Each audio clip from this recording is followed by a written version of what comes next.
Tintern एबे written by William Wordsworth. ये जो पोएम है ये विलियम वर्ड्सवर्थ के द्वारा लिखी गई है और ये एग्ज़ाम के पॉइंट ऑफ व्यू से बहुत ज़्यादा इम्पॉर्टेंट हो जाती है।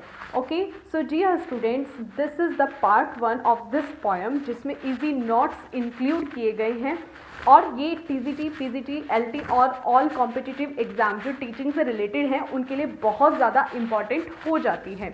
Okay, so let discuss the important notes of Tintern Abbey. Tintern Abbey जिसके पोएट विलियम वर्ड्सवर्थ हैं, it is an autobiographical poem. कभी कभी एग्जाम में क्वेश्चन पुटअप कर लिए जाते हैं कि which type of this poem. It is an autobiographical poem, यानी कि ये ऑटोबायोग्राफी की पोएम है जो कि विलियम वर्ड्सवर्थ ने लिखी है। इसके नैरेटर खुद पोएट हैं। इसका सोर्स लिरिकल बैलेड्स से लिया गया है। लिरिकल बैलेड्स यानी कि जो 1798 में एस.टी. कॉलरिज और विलियम वर्ड्सवर्थ के कोलैबोरेशन में आए एक कलेक्शन है जिसमें बहुत सारी पोएम्स हैं, जिसमें 19 पोएम्स विलियम वर्ड्सवर्थ की हैं एंड 4 पोएम्स एस.टी. कॉलरिज की हैं जिसे उन्होंने लिखा था और जो बहुत ज़्यादा फेमस है। एग्ज़ाम के पॉइंट ऑफ व्यू से भी ये नोट्स बहुत ज़्यादा फेमस, बहुत ज़्यादा ज़रूरी हो जाते हैं। जो लिरिकल बैलेड्स है वो 1798 में आई थी, एज वेल एज जो टिंटन एबे है वो लिरिकल बैलेड्स की कलेक्शन की सबसे लास्ट वाली पोएम है। इसकी भी जो पब्लिकेशन हुआ था वो 1798 में हुआ था। इसकी setting the banks of the river Wye है। यहाँ पर इसकी सेटिंग की गई है जब विलियम वर्ड्सवर्थ 23 ईयर्स के थे तो वो फर्स्ट टाइम यहाँ आए थे, लेकिन सेकेंड टाइम वो 5 ईयर्स के बाद आते हैं। मीन्स लगभग उनकी एज 28 ईयर्स रही होगी, तो तब उन्होंने अपने ओल्ड डेज को याद करते हुए इस पोएम को लिखा था। मीटर, इस पोएम के मीटर की बात करें तो ये ब्लैंक वर्ड्स और इयम्बिक पेंटामीटर में लिखे गए हैं। ब्लैंक वर्ड्स यानी कि अनराइम्ड पोएम है और इयम्बिक पेंटामीटर में लिखी गई है, यानी कि इसमें 5 छंद होते हैं। ओके, स्टेंजाज 6 स्टेंजाज में 150 लाइन्स इसमें अप्रॉक्सीमेट इंक्लूड है और बिगनिंग लाइन, कभी कभी एग्जाम में बिगनिंग लाइन और एंडिंग लाइन के बारे में भी पूछ लिया जाता है। तो बिगनिंग लाइन की अगर बात करें तो 5 years have passed 5 summers with the length of 5 long winters। तो ये बिगनिंग लाइन है पोएम की। Ending lines more dear both for themselves and for thy sake। तो ये एंडिंग लाइन है। ओके, जो एग्जाम के पॉइंट ऑफ व्यू से बहुत ज़्यादा इंपॉर्टेंट हो जाती हैं। नाउ विलियम वर्ड्सवर्थ की जो टिंटन एबे है वो एक ड्रामेटिक मोनोलॉग है। Now what dramatic monologue, monologue means soliloquy. Monologue का मतलब होता है कि जो एक व्यक्ति, कोई पर्सन खुद से उसे बोले। Okay, so we can say that it is a part of drama and part of poetry. इसमें एक स्पीच होती है जिसका मीडियम पोएटिक होता है। ओके, तो यहाँ पर ये एक सॉलिलोक्वी टाइप का होता है जिसमें एक कैरेक्टर्स अपने थॉट्स को बिना किसी इंटरफेयर के, किसी दूसरे कैरेक्टर के इंटरफेयर के यहाँ पर अपने थॉट्स को वो प्रेजेंट करता है। तो इसी तरह की पोएम है टिंटन एबे जिसमें विलियम वर्ड्सवर्थ ने अपने थॉट्स को बिना किसी अदर कैरेक्टर के इंटरफेयर के इसको डिस्क्राइब किया है। So it is dramatic monologue. The point uses his imagination to find instance, यानी कि वो अपनी इमेजिनेशन को अलग अलग इंस्टेंस के ज़रिए देते हैं जो एवरीडे लाइफ में होती हैं और उनको अलग अलग वे से वो डिस्क्राइब करते हैं। Okay, lines composed a few miles above Tintern Abbey is other title of this poem, यानी कि आपको इस ऐसे भी अदर टाइटल भी या फुल टाइटल भी पूछा जा सकता है। ओके, तो ये meditation upon memory, youth, nature and human love की एक पोएम है, यानी कि इसके ऊपर लिखी गई एक पोएम है। ये सबसे पहले 1790 के कलेक्शन में आई थी जो वर्ड्सवर्थ और सैमुअल टेलर कॉलरिज का मिला जुला कलेक्शन है जिसको लिरिकल बैलेड्स कहा जाता है। ओके, तो इसमें स्पीकर जो है वो खुद वर्ड्सवर्थ हैं जो कि उस प्लेस पर, जो इंग्लिश कंट्री साइड का वो प्लेस है, few miles upstream from the ruin of Tintern एबे, वहाँ पर दोबारा से रिविजिट करते हैं जहाँ पर जो टिंटन एबे है वो बिल्कुल रूइन होने की दशा में है, यानी कि वो बिल्कुल रूइन हो चुका है। तो यहाँ पर जो पॉइंट है उन्होंने इस पोएम के अंदर बात की है 4 मेन स्टेजेस की।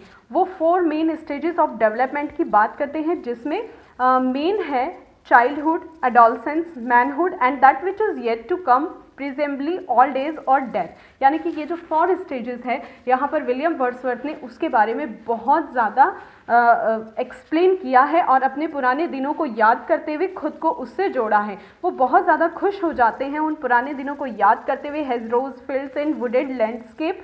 और आगे वो कंसिडर करते हैं कि वैसे तो मतलब इन 5 सालों में मैंने इस तरह के सीन नहीं देखे हैं, लैंडस्केप नहीं देखे हैं जो हमें इम्प्रेस करते हैं काइंडनेस एंड ऑफ लव से। ओके, तो उन्हें आशा है कि जो उनका प्रेजेंट एक्सपीरियंस है वो भी इफ़ेक्ट होगा, मतलब बिल्कुल उसके इफ़ेक्ट होगा, उसके बराबर होगा, और आने वाले जो ईयर्स हैं उनमें इनका जो इन्फ्लुएंस है वो दिखेगा, इनका प्रभाव दिखेगा। नेक्स्ट वो कंसिडर करते हैं कि जो उनका एप्रिसिएशन है नेचर के प्रति, जो 5 years earlier was not what it is now, means जो 5 साल बाद देखने को मिला है, और वो एश्योर होते हैं कि a lover of the meadows and the woods finally, means कि 5 साल तक वो इन सब चीज़ों के बिना रहे लेकिन फिर भी वो इनसे जुड़े रहे, वो अपने आप को एश्योर करते हैं। और वो अपनी सिस्टर को भी यहाँ पर एड्रेस करते हुए कहते हैं, उन्हें भी एश्योर करते हैं उसी सिमिलर मेमोरी के थ्रू जहाँ पर जो लैंडस्केप है वो, और उसको कंपेयर करते हैं bind her spirit with his on, यानी कि उनकी जो स्पिरिट है उसको बांधने के लिए वो वहाँ पर एक्सप्रेस करते हैं। ओके, सो ये समरी थी, नोट्स थे, easy notes related to Tintern Abbey. अगर आपको फुल पोएम पढ़नी है तो आप इसके पार्ट 2 पर विजिट करें, वीडियो के पार्ट 2 पर विजिट करें, वहाँ पर फुल पोएम्स हैं। Okay, so now we will discuss literary devices used in line composed of few miles above Tintern Abbey. बहुत बार जो लाइन्स हैं वो देकर पूछ लिया जाता है कि इन लाइन्स में कौन से लिटरेरी डिवाइसेस हैं। क्या होती है literary devices? Literary devices means जिसमें जिनका यूज़ पोएम में करके, अपने वर्ड्स में यूज़ करके उनको और ज़्यादा ब्यूटिफाई बनाया जाता है। Okay, so William Wordsworth used various literary devices to enhance the intended impact of his poem.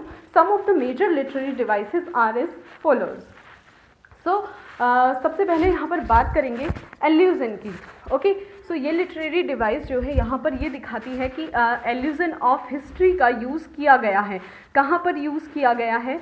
जैसे हिस्ट्री, सोसाइटी और कल्चर का पोइट्री में यूज़ किया गया है। जैसे कि सिल्वन वाई, यानी कि जो बैंक्स ऑफ रिवर है और वहाँ पर सिल्वन का सिंबल उसमें दिया गया है, तो यहाँ पर वर्ड्सवर्थ ने एल्यूजन का यूज़ किया है। यहाँ पर जो लिटरेरी डिवाइस होगी वो एल्यूजन होगी। Okay, next term is alliteration. Alliteration सबसे पहले बात करते हैं, होता क्या है? ये एक साउंड डिवाइस है, मीन्स जो कॉन्सोनेंट साउंड्स होते हैं, कॉन्सोनेंट साउंड्स का जब बार बार यूज़ होता है, ठीक है, तो वहाँ पर एलिट्रेशन होता है, एलिट्रेशन डिवाइस यूज़ होती है। Okay, consonant sounds you know very well. Okay, तो इस पोएम में एलिट्रेशन, जैसे कि साउंड दी गई है, डब्ल्यू साउंड का बार बार यूज़ किया गया है, वेरी वेट, तो यहाँ पर एलिट्रेशन है। और other sounds like B but, और again the sounds W in was और when. So here the poet represent alliteration, यानी कि उन्होंने यहाँ पर एलिट्रेशन डिवाइस का यूज़ किया है। ओके, सो नेक्स्ट है अपोस्ट्रॉफी। अपोस्ट्रॉफी होता है means somebody who is dead और सम एब्स्ट्रैक्ट आइडिया और अ थिंग, मीन्स किसी को संबोधित करके बुलाना। ओके, तो अपोस्ट्रॉफी का यूज़ किया है जब उन्होंने वाई वैली को ओ सिल्वन वाई कहकर संबोधित किया है, तो यहाँ पर अपोस्ट्रॉफी होगा। ओके, असोनेंस। एसोनेंस क्या होता है? ओके, एक डिवाइस है अलिट्रेशन। ओके, अलिट्रेशंस मीन्स किसी भी वर्ड का बार बार यूज़ होना। उसके 2 पार्ट्स हैं, consonance and assonance. Consonance means जहाँ पर कॉन्सोनेंट लेटर का बार बार यूज़ हुआ हो, एसोनेंस जहाँ पर वॉवल लेटर्स का बार बार यूज़ हुआ हो। Okay, so we can say that assonance is the repetition of. So okay dear students, so here we will talk about assonance. Assonance एक repetition है किसका? vowel sounds का, ठीक है, सेम लाइन में, ठीक है। जैसे कि e sounds जो कि एक vowel है, okay, here e is a vowel, okay, so sent up in silence from among the trees, बार बार ई को रिपीट किया गया है तो एसोनेंस होगा, क्योंकि जहाँ पर वॉवल साउंड्स का रिपीटेशन होता है वहाँ एसोनेंस होता है। Let's take other lines. These plots of cottage ground these orchard tufts. So in this line the poet use sound of O, ठीक है, which is a vowel, which is a vowel. Okay, so here is assonance.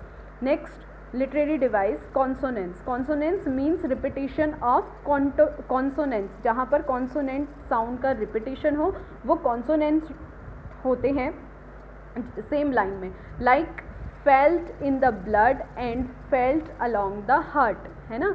felt in the blood यानी कि यहाँ पर F और T sound का बार बार जो repetition हुआ है, ठीक है, तो यहाँ पर कॉन्सोनेंस होगा। लिटरेरी डिवाइस कौन सी होगी? कॉन्सोनेंस होगी। As it is, let's take other example, sent up in silence from among the trees. तो यहाँ पर एस साउंड का बार बार यूज़ हुआ है एंड आर साउंड्स का। Okay, the sound of R and S take repetition, so यहाँ पर consonant होगा, क्योंकि यहाँ पर ये क्या है, ये जो लेटर हैं ये कॉन्सोनेंट हैं।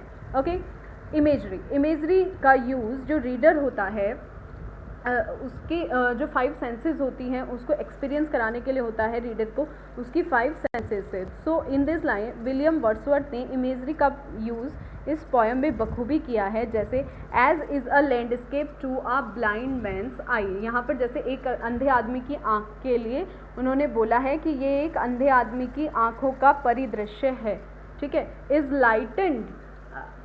लाइटेंड मीन्स जो बहुत ज़्यादा हल्का है। That serene and blessed mood, जो कि एक शांत और ब्लेस्ड मूड में है। तो यहाँ पर इमेजरी का यूज़ किया गया है, मतलब मीन्स जो 5 सेंसेस हैं उनको इन्वॉल्व किया गया है। तो जहाँ पर 5 सेंसेस का हमें अनुभव हो वहाँ पर इमेजरी होती है। Okay, next metaphor. मेटाफर एक फिगर ऑफ स्पीच है जिसको आप प्रीवियस क्लासेस से भी पढ़ते आ रहे हैं, 10-12 से।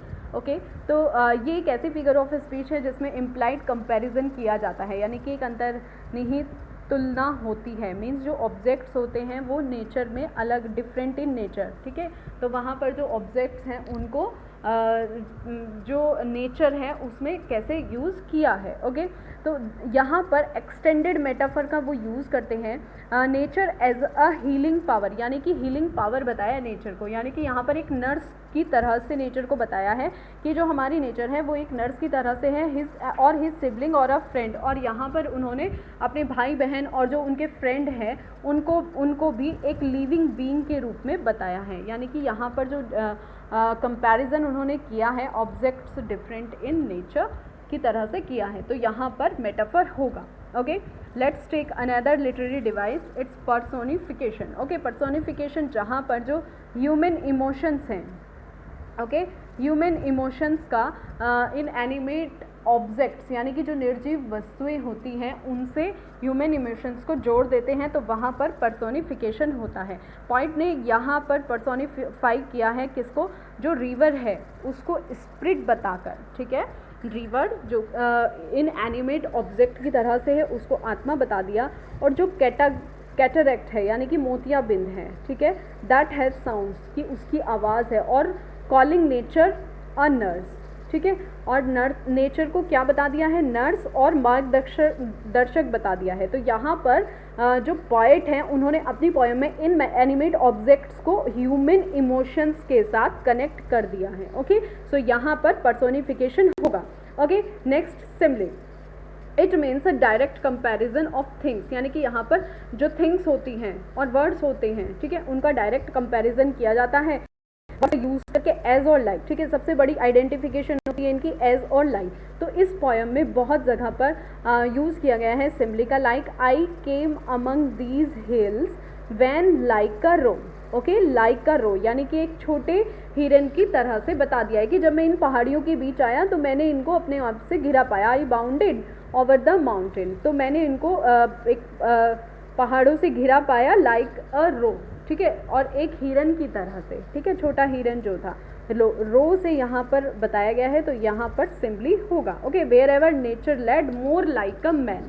Okay, again more like a man, एक आदमी की तरह से, द साउंडिंग कैटरैक्ट, और जो एक कैटरैक्ट है वो मुझ पर हावी हो गया है।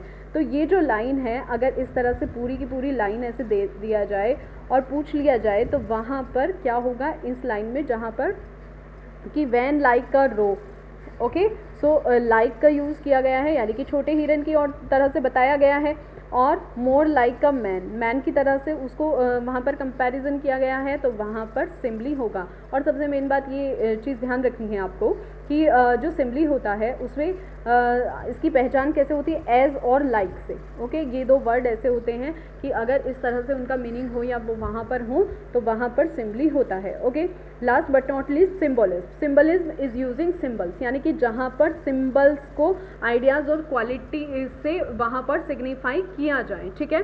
तो इस पोएम में जो नेचर है, उस नेचर को, जो लव है, उसके डीप जो रिलेशन है किसके साथ, वाटर के साथ, हार्ट के साथ, सन, नर्स, गाइड, यानी कि एक मार्गदर्शक के रूप में, और even sister to show his love, okay. तो उनके साथ जो उनका गहरा रिलेशन है नेचर के साथ वो दिखाया गया है, यानी कि यहाँ पर वो प्रतीक हैं किसके, प्यार के, लव एंड डीप रिलेशन के प्रतीक हैं। कौन, water, heart, sun, nurse, guide and even sister, ठीक है। तो यहाँ पर इन सबको क्या किया गया है, सिम्बोलिज्म किया गया है। तो यहाँ पर कौन सी फिगर ऑफ स्पीच है, सिम्बोलिज्म। अगर ये इस तरह से दे के पूछ लिया जाए तो वहाँ पर आप सिम्बोलिज्म चूज करेंगे, okay. So these all are facts about Tintern Abbey and literary devices, okay. If you have any new suggestion so you can give me this and suggest me the changes, and ये जो notes हैं ये आपके exam के point of view से बहुत ज़्यादा important होने वाले हैं, ओके।